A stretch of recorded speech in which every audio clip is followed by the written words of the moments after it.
안녕하세요, 강병주입니다. 지난 시간 영어를 조금 독특하게 공부하는 방법에 대해서 공유해봤습니다. 그런 논리 기법, 인지과학적 기법을 적절하게 잘 활용하시면 다양한 학과목 공부 그리고 시험에 적용을 하실 수 있다는 걸 말씀드렸고요. 그러니까 굳이 영어 공부만 하는 게 아니라 영어 공부 하나로 여러 가지 효과를 볼 수 있다는 거예요. 특히 그 기법을 이용하면 단어, 문법, 구문, 독해, 리스닝, 스피킹, 라이팅 모두의 두께 통합적으로 유기적으로 접근을 하셔서 좀 더 체계적인, 좀 더 효과적이고 효율적인 공부를 하실 수 있게 됩니다. 지금 이런 문제를 풀이하는데 그런 기법을 이용하는 것을 알려드릴 거고요. 지금 약간의 맛배기만 보여드릴 거기 때문에 이 지금 문제 풀이를 아주 상세히 보여드릴 수는 없지만 제가 말씀드리는 게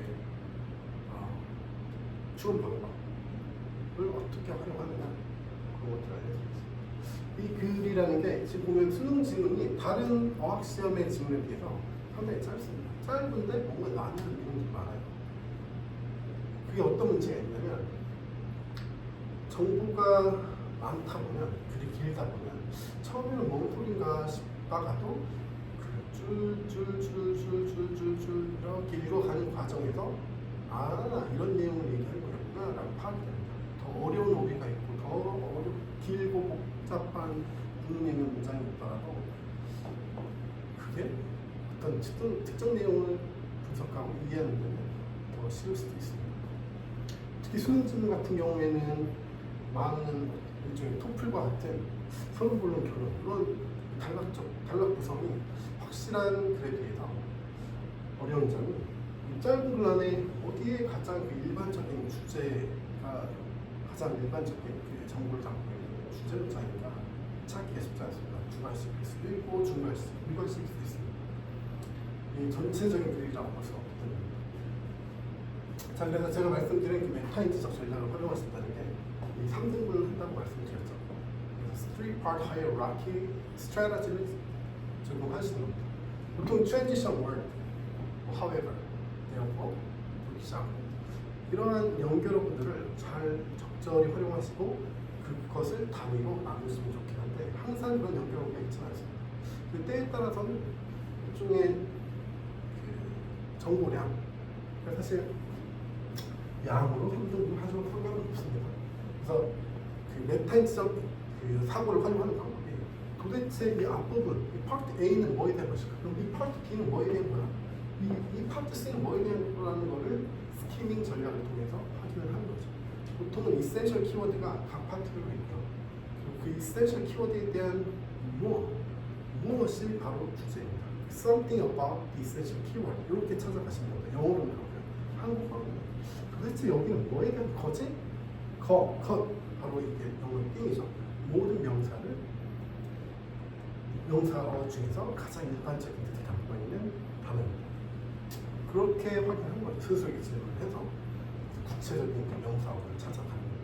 그 명사어는 명사인 단어일 수도 있고 부일 수도 있고 절일 수도 있습니다. 특히 명사인 단어인 경우에는 그 명사를 꾸미는 형용사 혹은 단어가 붙어 있을 수도 있고 형용사, 부나 절이 같이 붙어 있고 그 형용사를 꾸미는 부사도 동반일 수도 있습니다.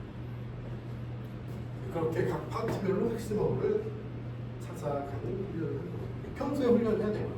실제 시험장에서 문제를 푸실 때는 그런 시간이 없죠. 이렇게 써가면서 풀 시간이 없습니다. 그래서 평소에 훈련하던 그 감각을 살려서 스키밍 전략을 통해서 일종의 투명 디스플레이를 이렇게 연상을 하시고 거기에 떠있는 LED 디스플레이 어떤 글자를 레이저를 쏴서 상상을 하시는 그런 훈련을 하시면 좋습니다. 이런 큼직한 동안 제가 봤을 땐 여기가 사실은 여기가 가장 일반적인 논리 연구원의 그 내용이 담겨 있습니다. 그리고 제가 봤을 때는 여기 첫 번째 파트가 우리 레벨 정도 수준의 정경, 그리고 이 마지막 파트가 일종의 구체적인 내용을 담고 있는 가장 구체적인 내용을 담고 있는 S3 정도의 세부 정보라고 하는 겁니다. 그래서 이 지금 이 부분을 제가 다 꼼꼼하게 지금 이 한정된 시간 안에 접근을 하기에는 조금 시간이 부족해서 다음 시간에 제가 어떻게 접근하는지 말씀을 드릴 거고요. 제가 알려드리고 싶은 또 사실은 이 선택지를 보시더라도 이런 사람 보는데 이 tracks pretty closely with the types firmly in with 이 1번도 어떤 특정 단어긴 한데 지금 1번 선택지, 4번 선택지, 5번 선택지에 이 동사 파트가 다 다른 단어로 써져 있지만 결국엔 관련이 있다라는 의미입니다. 즉 의미는 같지만 paraphrased가 되어 있는 다른 프레이즈일 뿐입니다. 이런 게 바로 논리적 동치라는 거고요. 이런 것들을 잘 아셔야 됩니다. 때로는 그때도 말씀을 드렸다시피 지문 내에는 아주 세부적인 정보로 표현되어 있지만 많은 경우에 이 선택지에서는 일반적인 정보로 표현되어 있습니다. 그렇다면 그 세부 정보가 사실이라면 조금 더 범위가 넓은 일반적인 문구로 표시된 이 선택지를 선택을 하셔야 되는 경우가 많습니다.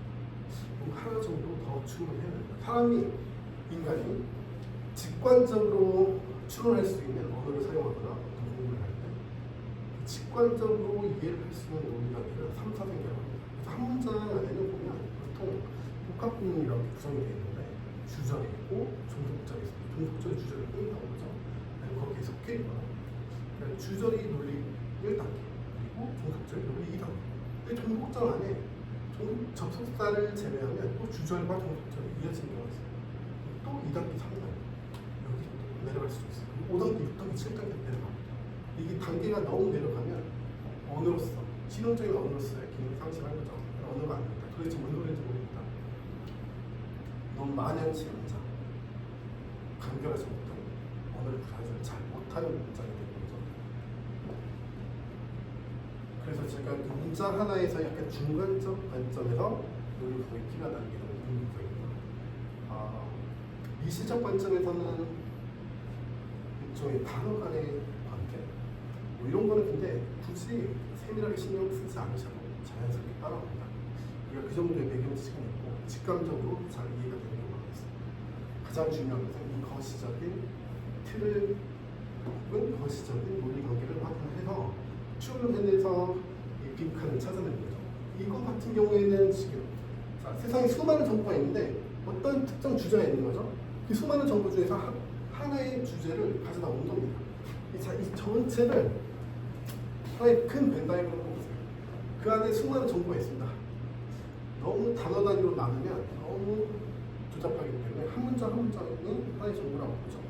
그러다 보니 그 안에 이렇게 한 문장 이어지다가 이게 X 값이 있는 겁니다. 그리고 뒤에 다 이어지는 정보들이 있겠죠. 이 전체 주제라는 일종의 이 글의 대전제이자 주제이자 공식이자 규칙 안에서 사고를 하셔야 됩니다. 같은 정보, 같은 단어나 문장이라도 어떠한 곳에서 사용이 되느냐에 따라서 다르게 이해를 하십니다. 예를 들어 여기서 스트리트는 약간 상징적이고 비유적인 표현입니다. 교통체계, 트랜스포테이션 시스템을 의미합니다.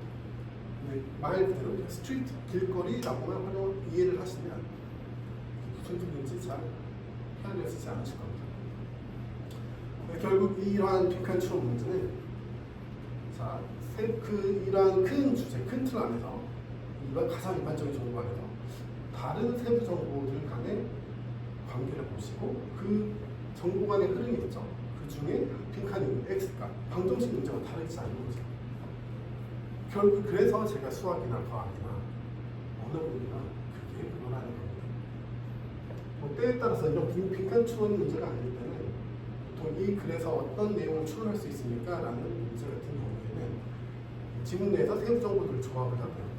이렇게 조합을 했더니 이 지문 내에서는 명시되지 않았지만 그냥 자연스럽게 따라온 거죠. 집합과 명시에서 배우는 충분 조건과 필요 조건의 관계입니다. 어떠한 정보를 조합했더니 if, a 플러스 b 플러스 c 플러스 e를 했더니 즉 therefore 어떤 결과가 당연히 따를 수밖에 없습니다. 일단 이렇게 접근하는 방법을 알려드려요. 자, 제가 지금 시범 영상이기 때문에 저의 영어 발음을 알려드려야 될 것 같아요. 억양이나 영어 발음.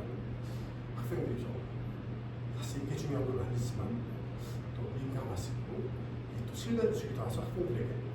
아, 저 선생님은 왜 영어 선생님인데 영어 발음이 구리지? 억양이 저러지? 액센트 왜 저래? 인토네이션 왜 저래? 라고 할 수 있습니다. 그래서 제가 쭉 읽어보겠습니다. 제가 영어 발음이 원어민은 아닙니다. So everyone who drives, walks, or swipes a transit card in a city views herself as a transportation expert from the moment she walks out the front door, and how she views the street something.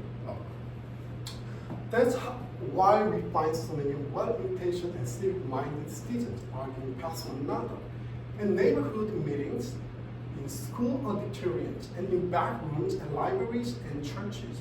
Local residents across the nation gather for often contentious discussions about transportation proposals that would change the city's streets. And like all politics, all transportation is local and intensely personal. A transit project that could speed travel for tens of thousands of people can be stopped by objections to the loss of view parking spaces or by the simple fear that the project won't work. It's not a challenge of the data or the traffic engineer or the plan. Public debates about streets are typically rooted in emotional assumptions about how a change will affect the person's coming, ability to park, belief about what is safe and what isn't, or the bottom line of local business. 자, 시연 영상은 여기서 맞추고요. 이제 뭔가 제대로 된 준비, 프로페셔널한 그런 장비를 갖추고 좀 더 세밀한 그리고 철저히 준비된 강의를 기회를 주신다면 진행을 해보도록 하겠습니다. 감사합니다.